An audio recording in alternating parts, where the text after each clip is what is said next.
오늘은 요한계시록 8장을 공부하도록 하겠습니다. 요한계시록 8장은 일곱 나팔에 대한 재앙에 대한 말씀입니다. 개요 일곱째인가 일곱 나팔, 성도들의 기도를 담은 금향로 하나님께 올라감, 첫째 나팔, 둘째 나팔, 셋째 나팔, 넷째 나팔 재앙, 세 가지 화 등을 기록하고 있습니다. 내용 요약. 일곱인 일곱 나팔, 일곱 대접 재앙은 주로 불신자들에게 임하는 재앙이라고 볼 수가 있습니다. 지구의 미래는 밝지 않습니다. 환난과 재앙으로 종말을 맞게 될 것입니다. 말세는 예수님을 확실히 믿어야 합니다. 적당히 신앙생활하면 환난 때 견딜 수가 없을 것입니다. 8장은 일곱째 인을 떼심으로 임하는 무서운 환난을 보여줍니다. 첫 번째부터 네 번째까지 나팔 재앙을 기록하고 있습니다. 땅, 바다, 강, 천체계 모두 자연 환경에 쏟아지는 재앙들입니다. 일곱째 인 속에서 일곱 나팔이 나온 것입니다. 또 일곱째 나팔 속에서 일곱 대접이 나오게 됩니다. 8장은 일곱 나팔이 등장해서 첫째에서 넷째까지 나팔 재앙이 임하게 되는 내용인데 주로 자연 환경의 3분의 1이 파괴되는 재앙입니다. 인재앙은 사람이 파괴되는 재앙이고 나팔 재앙은 환경이 파괴되는 재앙입니다.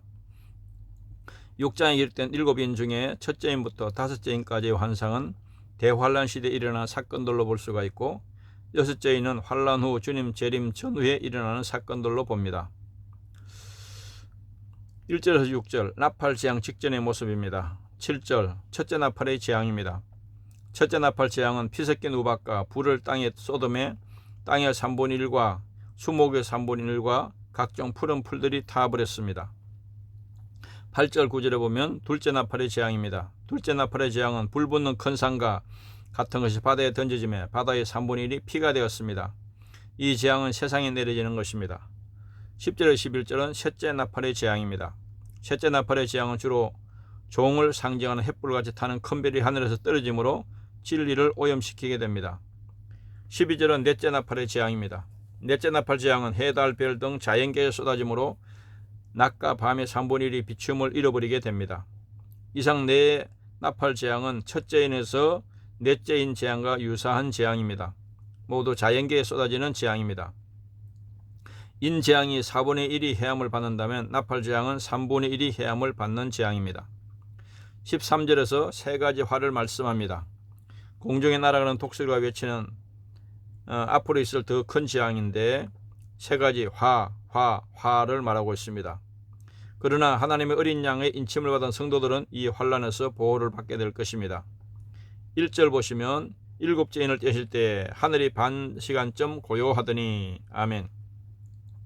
6장에 기록된 일곱 인 중에 첫째 인부터 다섯째 인까지의 환상은 대환란 시대에 일어난 사건들이고, 여섯 번째 인은 환란 후 주님 재림 전후에 일어난 사건들로 봅니다. 반시간쯤 고요함은 폭풍전야처럼 다가올 환란과 재앙이 심히 크고 두려울 것을 암시합니다. 그러므로 성도는 늘 깨어 있어야 합니다. 일곱 나팔의 재앙은 문자적으로 성취될 수 있으므로 문자적으로 해석하는 것이 좋습니다. 그리고 영적 의미도 함께 살펴보는 것이 필요한 것입니다. 일곱째 인 안에 일곱 나팔이 포함되어 있습니다. 하늘이 반시간쯤 고요하다는 것은 일시적인 고요를 의미합니다. 서바냐 1장 7절에 보면 주 여호와 앞에서 잠잠할지어다. 이는 여호와의 날이 가까웠으므로 여호와께서 희생을 준비하고 그가 청할 자들을 구별하셨음이니라. 2절 보시면 내가 봄에 하나님 앞에 일곱 천사가 서 있어 일곱 나팔을 받았더라. 아멘. 요한은 하나님 앞에 서 있는 일곱 천사가 일곱 나팔 받는 것을 보았습니다. 일곱일의 내용은 일곱 나팔을 가리킵니다. 성경에서 나팔은 구원과 심판을 상징합니다. 일곱 나팔은 대환란 내용을 담은 나팔 재앙입니다. 서바냐 1장 14절 16절에 보면 여호와의 큰 날이 가깝도다. 가깝고도 빠르도다. 여호와의 날의 소리로다. 용사가 거기서 심히 슬피 우는도다. 그날은 분노의 날이요 환난과 고통의 날이요 황폐와 패망의 날이요 캄캄하고 어두운 날이요 구름과 흑암의 날이요 나팔을 불어 경고하며 견고한 성읍들을 치며 높은 망대를 치는 날이로다 하고 말합니다. 3절 보시면 또 다른 천사가 와서 제단 곁에 서서 금향로를 가지고 많은 향을 받았으니 이는 모든 성도의 기도와 합하여 보좌 앞 금제단에 드리고자 함이라. 아멘. 이 환상은 성도들의 기도가 하나님께 올려지며 그 기도의 응답으로 하나님의 공의의 심판이 시행됨을 나타냅니다. 성도의 기도는 인과 나팔 재앙과 관계가 있습니다. 천사들이 성도들의 기도를 금향로에 받아가지고 하나님의 보좌 앞 제단에 드려지는 것입니다. 마귀는 우는 사람같이 성도와 교회를 공격합니다. 기도하는 성도와 교회만이 승리할 수가 있습니다.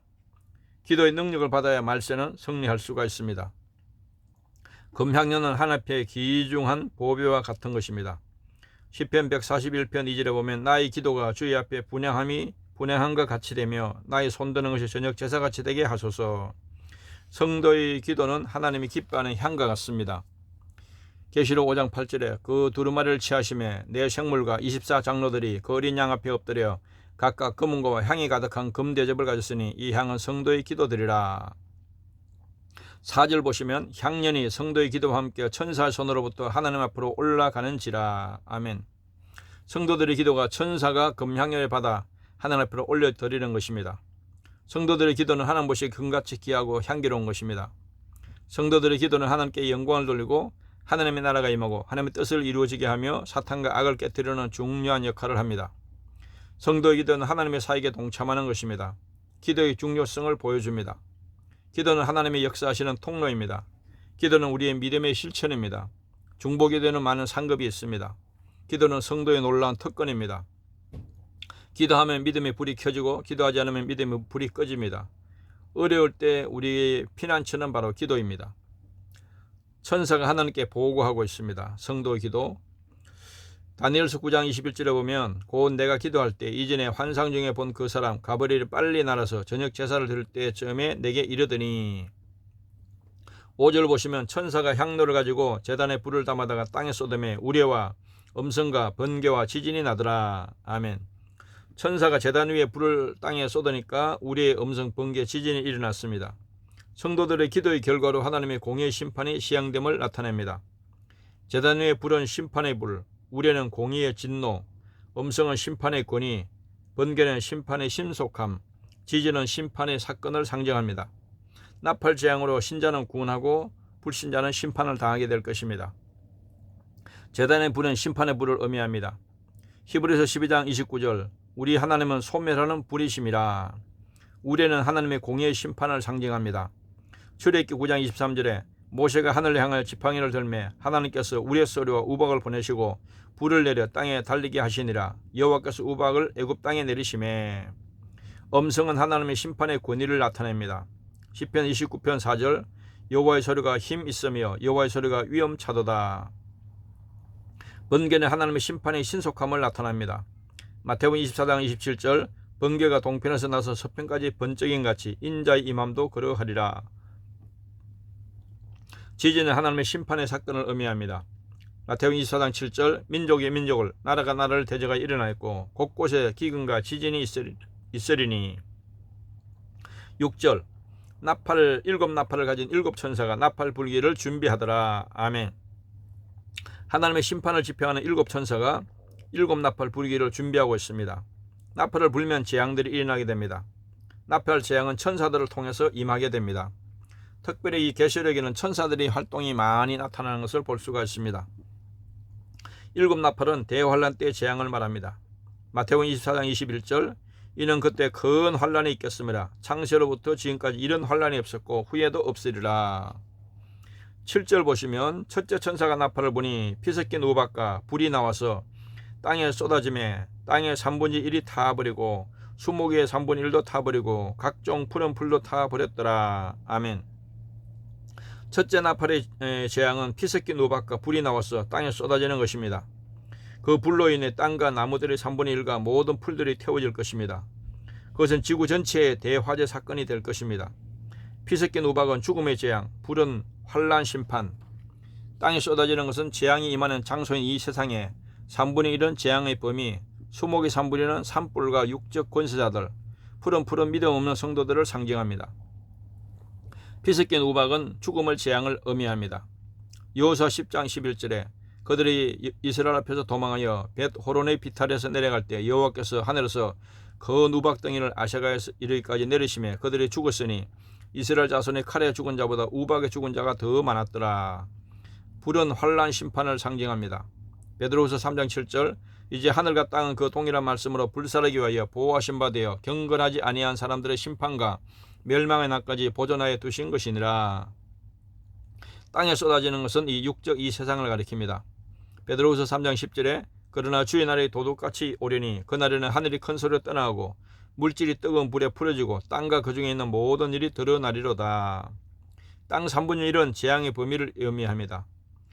에스겔서 5장 2절에 보면 그 성읍을 에워싸는 날이 차거든 너는 트럭 3분의 1은 성읍 안에서 불사르고 3분의 1은 성읍 사방에 칼로 치고 또 3분의 1은 바람에 흩어라. 내가 그 뒤를 따라 칼을 빼리라. 수목 3분의 1은 산불과 육적 권세자들을 상징합니다. 다니엘서 4장 22절 왕이여 이 나무는 곧 왕이시라. 이는 왕이 자라서 견고하여지고 창대하사 하늘에 닿으시며 권세는 땅끝까지 미치심이니이다. 푸른 산불과 믿음 없는 성도들을 상징합니다. 이사야 40장 7절 풀은 마르고 꽃은 시들면 여호와의 기운이 그 위에 불미라. 이 백성은 실로 풀이로다. 8절 둘째 천사가 나팔을 보니 불붙는 큰 산과 같은 것이 바다에 던져지매 바다의 3분의 1이 피가 되고. 아멘. 둘째 나팔의 재앙은 불붙는 큰 산과 같은 것이 바다에 던져지는 것입니다. 그래서 바다의 3분의 1이 피가 될 것입니다.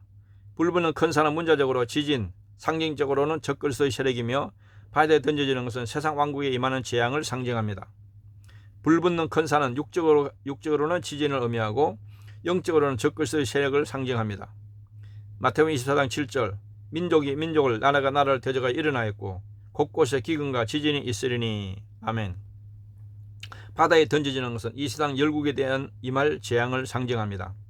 다니엘서 2장 44절 이 여러 왕들의 시대에 하늘의 하나님이 한 나라를 세우시리니 이것은 영원히 망하지도 아니할 것이요 그 국권이 다른 백성으로 돌아가지도 아니할 것이요 도리어 이 모든 나라를 쳐서 멸망시키고 영원히 설 것이라. 9절 보시면 바다 가운데 생명 가진 피조물들의 3분의 1이 죽고 배들의 3분의 1이 깨어지더라. 아멘. 바다의 생물들의 3분의 1이 죽고 배들의 3분의 1이 파괴될 것입니다. 피조물들의 3분의 1이 죽는 것은 문자적으로는 공해의 피해를 상징하고 영적으로는 세상의 성도들이 영이 죽는 것을 상징합니다. 배들이 깨어지는 것은 문자적으로는 바다의 전쟁의 참상을 말하고 영적으로는 교회들이 무너지는 것을 상징합니다. 피조물의 3분의 1, 공해와 성도들의 영이 죽는 것을 상징합니다. 서반의 1장 3절에 보면 내가 사람과 짐승을 진멸하고 공중의 새와 바다의 고기와 거치게 하는 것과 악인들을 아울러 진멸할 것이라. 내가 사람을 땅 위에서 멸절하리라. 나 여호와의 말이니라. 배들의 3분의 1은 바다의 전쟁의 피해와 교회들이 무너지는 것을 상징합니다. 창세기 7장 21절에 노아는 아들들과 아내와 며느리들과 함께 홍수를 피하여 방주로 들어갔고. 10절 보시면 셋째 천사가 나팔을 보니 햇불같이 타는 큰 별이 하늘에서 떨어져 강들의 3분의 1과 여러 물샘에 떨어지니. 아멘. 셋째 나팔의 재앙은 햇불같이 타는 큰 별이 강들과 물샘에 떨어지는 것입니다. 문자적으로 해석하는 견해와 상징적으로 해석하는 견해가 있습니다. 문자적으로는 수질 오염으로 볼 수가 있고 상징적으로는 능력 있는 종들이 타락하는 것으로 볼 수가 있습니다. 큰 별이 하늘에서 떨어지는 것은 육적과 영적인 것을 다 살펴보는 것이 필요합니다. 계시록 12장 4절에 그 꼬리가 하늘별 3분의 1을 끌어다가 땅에 던지더라. 용이 해산하려는 여자 앞에서 그가 해산하면 그 아이를 삼키고자 하더니 강과 물 샘물에 떨어집니다. 교회 강단에 떨어져 말씀을 타락시키고 인본주의 설교를 상징합니다. 갈라디아서 1장 8절에 그러나 우리나 혹은 하늘로부터 온 천사라도 우리가 너희에게 전한 복음 외에 다른 복음을 전하면 저주를 받을지어다. 11절 보시면 이 별 이름은 썬쑥이라. 물의 3분의 1이 썬쑥이 되매 그 물이 썬물이 되므로 많은 사람이 죽더라. 아멘.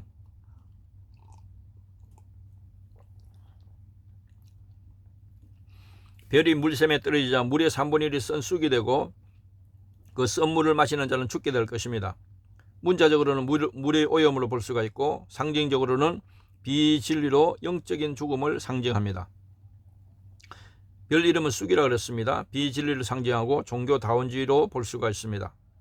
예레미야 9장 15절에 보면 그러므로 만군의 여호와 이스라엘의 하나님께서 이와 같이 말씀하시니라. 보라 내가 그들 곧 이 백성에 쑥을 먹이며 독한 물을 마시게 하고. 썬물로 많은 사람이 죽습니다. 육적 영적 죽음을 상징합니다.